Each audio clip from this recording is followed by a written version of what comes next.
Have you ever been so enamored into a world that a video game or a television series can bring to a person, where you get completely enveloped by the world and start imagining it with your own eyes and just look out into the horizon and see the vast details of the world? That is what Made in Abyss did to me. Like, throughout the entirety of the season that came out, this was probably the show I would easily say that this is my most favorite show that I've watched all year out of anime. It is a superb show, and I want to talk about it. And I just want to say immediately as well that I really like this show, like, a lot. Like, I think it's an amazing show, but it does have its own problems and it does have its own flaws, and I cannot recommend this to every single person I know because of some of the issues that even I find slightly disgusting and creepy with the world itself and some of the characters. But I want to talk more about this series, as recently finishing it, I am just completely hooked on this series and I just need more of this world. To give a very short little synopsis about the world and a few of its characters, in this world there is a very deep chasm, one that has many layers that seems to be going on forever. This is what humans call the Abyss, which has 7 layers, and we have raiders that go into the very deep, dark caverns of the Abyss to pull out relics, to get fame, glory, for the sense of adventure.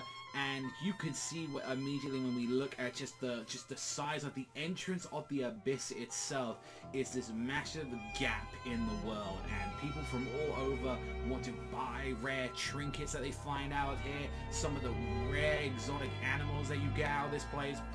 It is an entirely flushed out world where you get to see from this world like just the amount of vast creativity and innovation going on throughout this.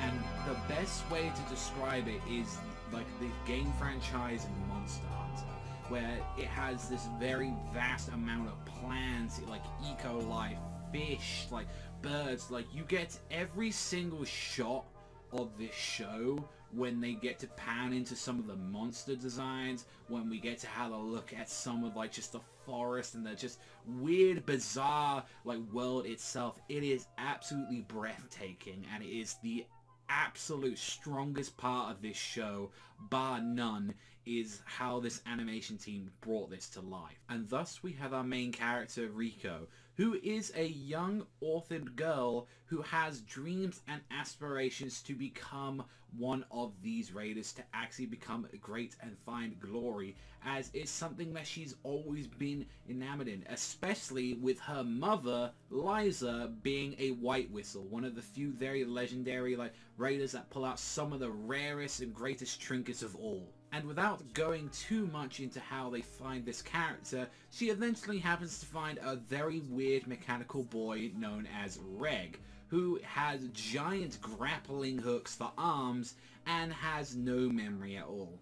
Immediately with the setup going on to there, the two of them like vow to make a promise with a sort of incentive along the way to go down to the very bottom of the Abyss.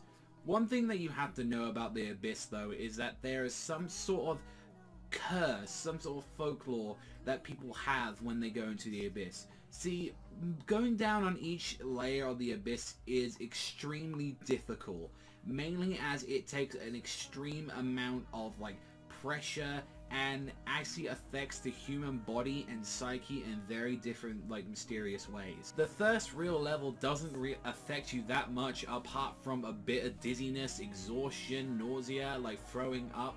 But the more that you get actually down to this, you get to have hallucinations, you have people losing their minds, like changes, and it's like a lot of people that descend to a certain degree never come back up, and it is like due to the fact that you have to have an extremely strong will and actually survive it, and that's not even including some of the plant life. Some of the animals that you find there are huge, weird, distorted monsters that like humans are just another part of the food chain. To see how little like humanity matters in the Abyss is absolutely fascinating, as you get to see from their eyes like every single step of the way there is something out there that is more powerful than them, that is more cunning than them, that use different versions of survival to get around in the world. It is absolutely fascinating seeing this, and seeing how the two, both of Rico and Reg, actually get through the abyss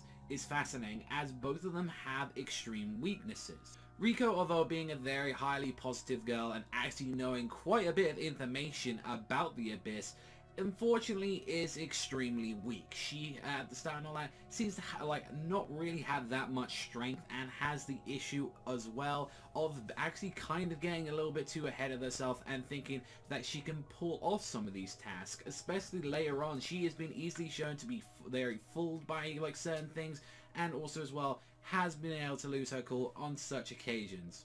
Reg, on the other hand, is an absolute powerhouse. Being a robot, he is extremely durable. He has giant grappling hooks that he can use to traverse the abyss, where some people have to go through climbing down, mountain climbing. Reg can do this with such ease, and you get to see in the show how he uses these arms to a bunch of really interesting ways. How he gets to use it as a pulley system, as he gets to go down, ledge down, a lot of different traverse, and how basically a lot of the difficult terrain of the area doesn't affect Reg that much, and has an extremely powerful incinerator cannon on his arm that destroys practically anything on sight.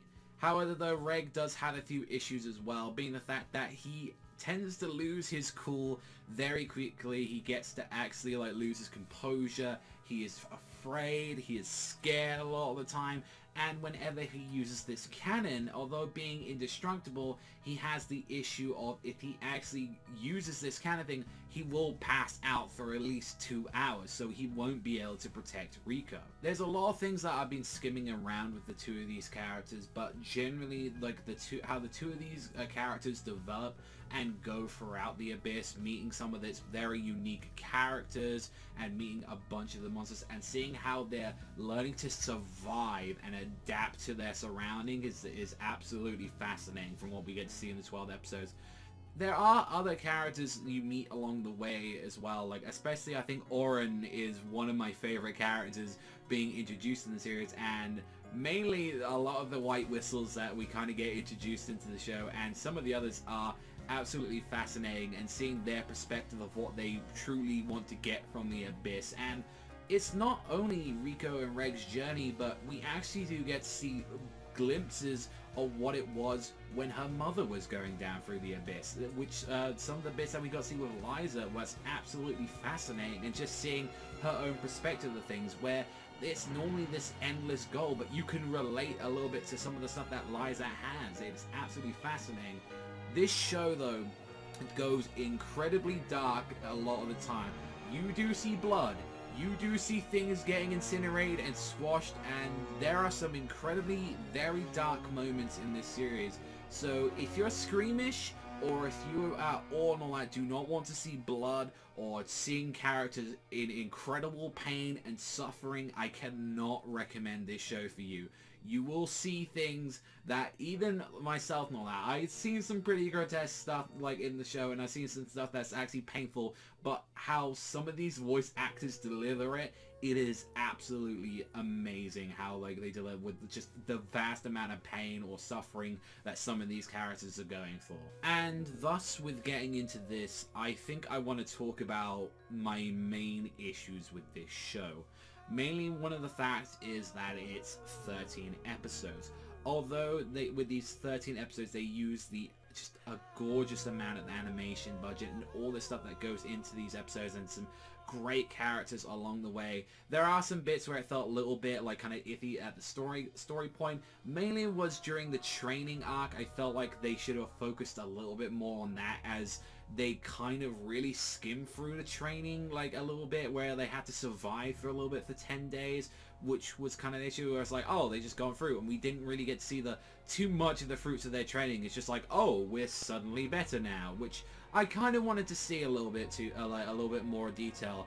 Also as well, it is to do with the author and the art style of this series, and there is the sexual undertone of this series, which is really creepy and really disturbing, as Riko is a very young girl, and the series has no worries at all showcasing her with her top off, making really weird, creepy like jokes and puns about stuff, where it's like it has a very weird sexual undertone with some of the stuff that it has with the, like some of the characters, and it's like it's light sometimes, but then it's like, does this really need to be here? Like it's extremely creepy, and I know this is coming off from Japan, and it's just honestly, with my own personal feelings out of the way from it, it is really creepy, it is really disturbing, and even I had to take it back where it's like, fuck, does this really need to be here?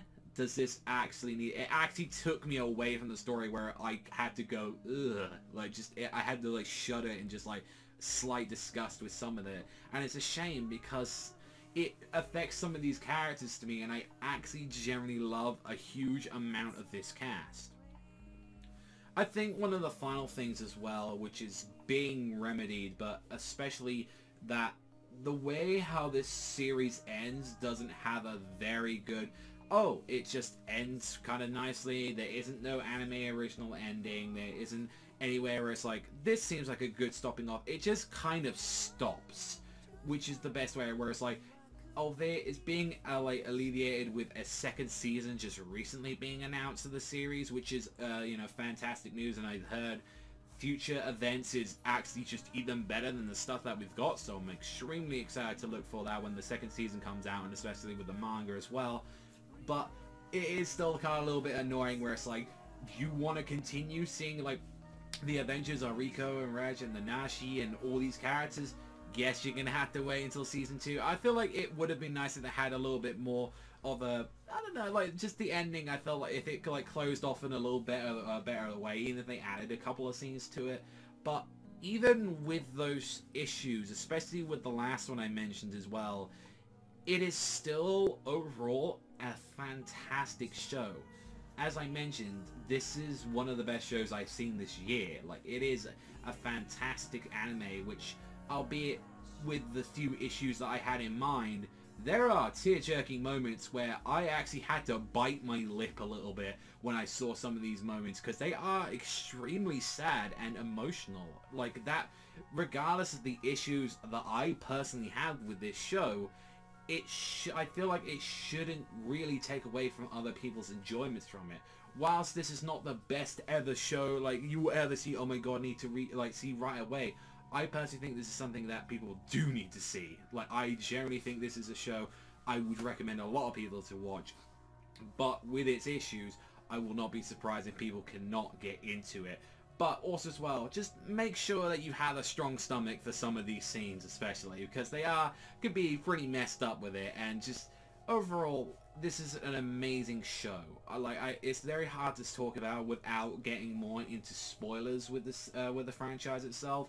But it's something where I am going to be checking out the manga regardless. I want to know what happens next, and I'm very much looking forward to a season 2. So overall, I would highly recommend people and all that to watch Made in Abyss. Thank you as always for watching. I know this is a slightly different, weirder version of normally how I do videos. I normally like to do a quick, yeah, you should check this out. It's got this, it's this, and this, and this. And I like to talk about some of my favorite moments. But I feel like a lot of the biggest moments in this show are especially just better if you just come out to it blind and not knowing what you're supposed to be expecting. So sorry if the video sounds a little bit weird at some points, but I want to talk about some of the moments that are some of my favorite parts, but unfortunately I really honestly think this is a show you should go into blind, and I think it is a fantastic, enjoyable series. Thank you as always for watching. I've been Satisfied Panda, and I'll see you guys though next time.